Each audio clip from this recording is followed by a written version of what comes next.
Hai, Assalamualaikum warahmatullahi wabarakatuh. Buat kalian para pejuang cinta yang mendengarkan podcast ini, semoga selalu diberikan perlindungan dan rahmat oleh Tuhan Yang Maha Esa. Kalau misalkan IQ lo di atas rata-rata, biasanya lo bakal mudah dalam menyelesaikan masalah. Ceritanya lo punya keunggulan lebih lah gitu daripada orang lain ya. Kalau lo punya IQ di atas rata-rata, bahkan di lingkungan lo, teman-teman lo sendiri juga mengakui bahwa mereka iri sama lo dan pengen bisa secerdas diri lo.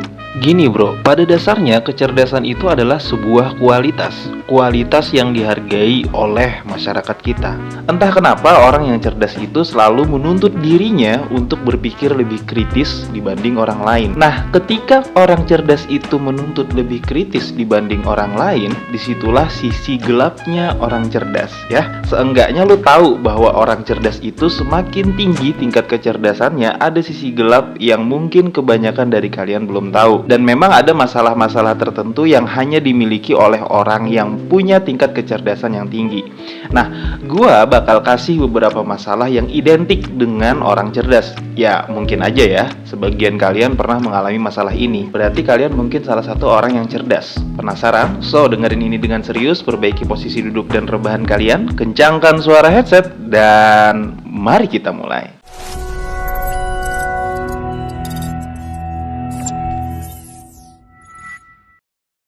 Kalau misalkan biasanya masalah lu adalah masih berkutat di ketersinggungan, tendensius, dan lain sebagainya ya, orang cerdas beda lagi. Masalah yang identik banget yang biasanya dialami orang cerdas adalah yang pertama, susah tidur karena overthinking.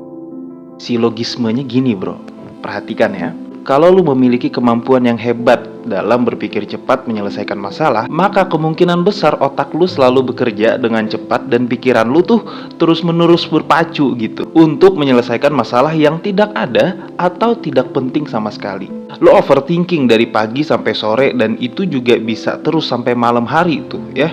Kalau lu orang yang cerdas, lu pasti pernah mengalami malam-malam di mana lu kayak menatap langit-langit, terus lu berpikir dan mengkhawatirkan tentang masa lalu, masa kini, dan masa depan secara bersamaan, ya.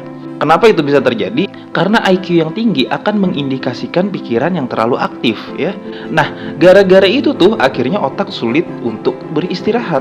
Jadi pola itu orang cerdas sendiri yang ciptain dan dia sendiri yang mendapatkan masalah itu. Biasanya mereka sulit tidur ya, suka begadang dan terus mikir tuh malam-malam. Gimana sih kalau misalkan lu udah terbiasa ngelakuin sesuatu, kalau misalkan lu nggak berniat ngelakuin itu ya, hari itu juga tuh bakal tetap lu lakuin kan? Nah, sama kayak otaknya orang cerdas yang memang sudah terbiasa untuk berpikir kritis, dan itu bisa mengakibatkan otak dia untuk sulit beristirahat. Lu paham kan? Nah, yang kedua, lu ngeselin.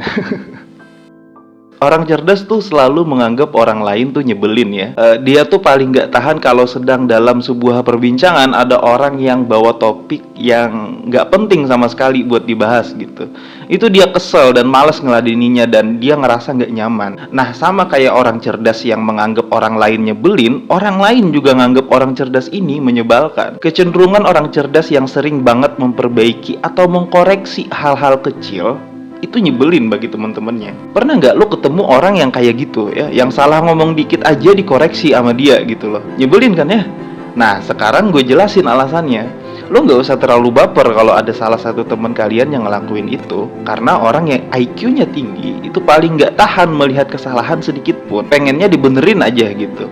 Entah itu melalui lisan, teks, atau tindakan ya. Salah dikit, kalau di lingkungan lo ada orang yang cerdas, maka dia bakal mengkoreksi itu. Kalau lo orang cerdas nih ya, ketika ada orang lain yang sedang menyodorkan fakta atau menjelaskan tentang teori sesuatu yang menurut dia itu keliru atau salah, atau bahkan ada orang yang sok tahu akhirnya nyeleneh gitu kan, kesabaran lo tuh akhirnya menghilang gitu. Dan masih mending ya kalau misalkan lu cuman mengkoreksi dia doang gitu secara baik-baik.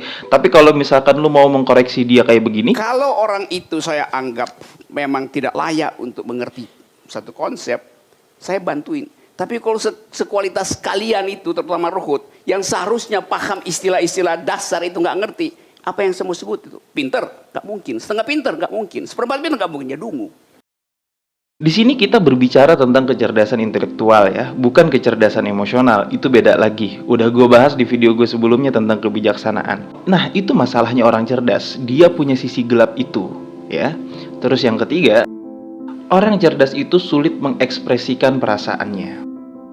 Walaupun nih ya, lu orang cerdas yang mampu mengidentifikasikan perasaan lu sendiri, apakah lu sedang marah, emosi, sedih, dan lain sebagainya, tapi sebaliknya lu malah kesulitan dalam memproses dan mengekspresikan perasaan lu sendiri. Biasanya nih, orang-orang cerdas itu mereka mengaku nggak puas, nggak lega gitu ketika udah mengekspresikan perasaannya, kayak belum sepenuhnya aja. Secerdas apapun lu, ketika lu tidak mampu mengekspresikan apa yang lu rasakan, maka otak bakal sulit untuk memproses itu. Tanpa adanya air mata dan kesedihan, semua pengalaman pahit yang lu alami, semuanya akan terasa hambar.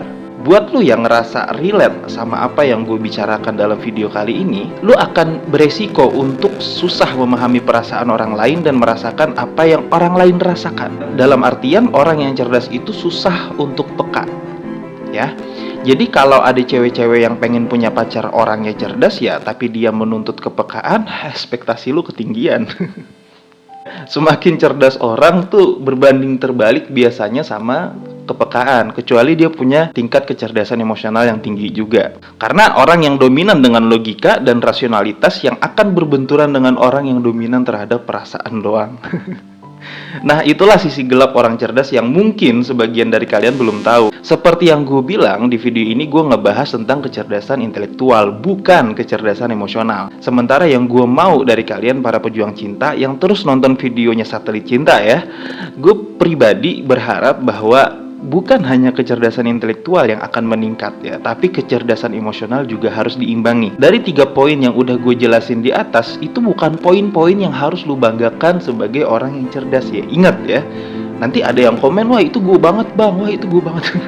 Itu bukan poin-poin yang harus lu banggain sebagai orang cerdas. Artinya ketika kita bersosial ya tentu ada orang yang intelektualitasnya itu di bawah kita, ada juga orang yang intelektualnya itu di atas kita.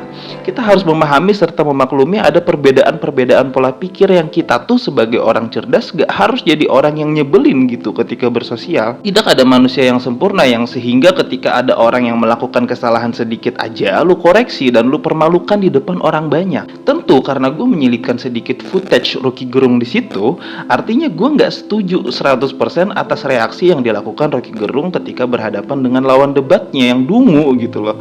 Itulah sebab kenapa kecerdasan intelektual dan kecerdasan emosional itu juga harus dibarengi dengan rasa cinta yang penuh dengan kasih sayang. Jadi quotes terakhir dalam video kali ini adalah, kecerdasan intelektual tanpa diimbangi dengan kecerdasan emosional itu bagaikan gitar mahal tapi nggak ada senarnya, bisa dinikmati ketika dilihat tapi tidak bisa dirasakan ketika dimainkan. Semangat para pejuang cinta, tidak ada unsur provokasi dan merendahkan gender tertentu.